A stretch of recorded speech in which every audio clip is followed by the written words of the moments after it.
Pune car अपघात प्रकरणामध्ये police आयुक्तांना फोन केल्याच्या वक्तव्यावरून अजित पवारांनी यू-टर्न घेतलेला आहे। पुणे पोलीस आयुक्तांना फोन केल्याच्या वक्तव्यानंतर आज अजित पवारांनी आपण पोलीस आयुक्तांना फोन केला नसल्याचं म्हटलंय।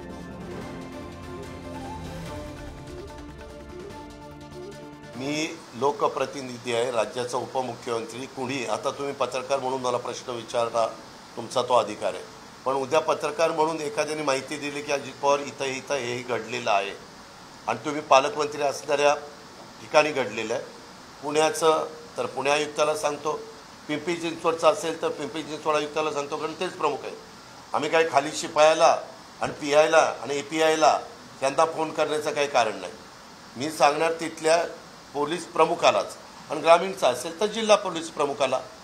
त्याच्यावर मी त्यांना म्हणलं की कुणाच्याही राजकीय दबाव आला तरी बळी पडू नका। श्रीमंताच्या घरातली मुलाकडनं घडलेली घटना आहे, कसल्याही प्रकारचं वेगळ्या प्रकारचा दबाव येण्याची शक्यता नाकारता येत नाही, आर्थिक प्रलोभनं दाखवण्याची शक्यता नाकारता येत नाही। याला कुणीही बळी पडता कामा नये, ही खबरदारी पोलीस आयुक्त या नात्याने तुम्ही घेतली पाहिजे। मी सीपींना वरचेवर फोन करत असतो काही ना काही कामाच्या निमित्तानं।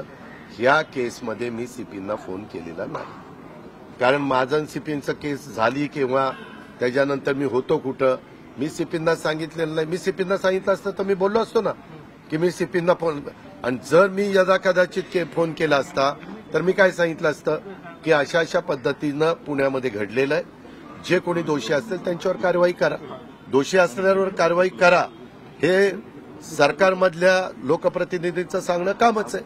पोर्शे प्रकरणामध्ये ज्या पद्धतीचे आरोप राष्ट्रवादी काँग्रेस पक्षावर होत आहेत, ते मग अंजली दमानियाकडून असतील किंवा ते आणखी कोणाकडून असतील।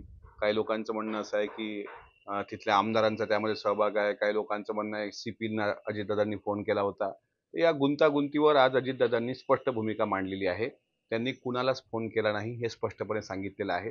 स्थानिक आमदार ज्या विभागात असतात किंवा ज्या मतदारसंघामध्ये असतात त्यामध्ये जर अशी दुर्घटना घडली तर त्या आमदारांचं जाणं तिथं कर्तव्य असतं, मात्र त्याचा संबंध अशा पद्धतीने जोडण्याचं तुतारी गट पण काम करतोय। त्याच्यामुळे याबद्दल उपमुख्यमंत्री आदरणीय अजितदादांनी स्पष्टपणे सांगितलेलं आहे आणि त्यांनी सांगितलंय, त्याच्यामुळे त्यात काही दुमत असण्याचं कारण नाही।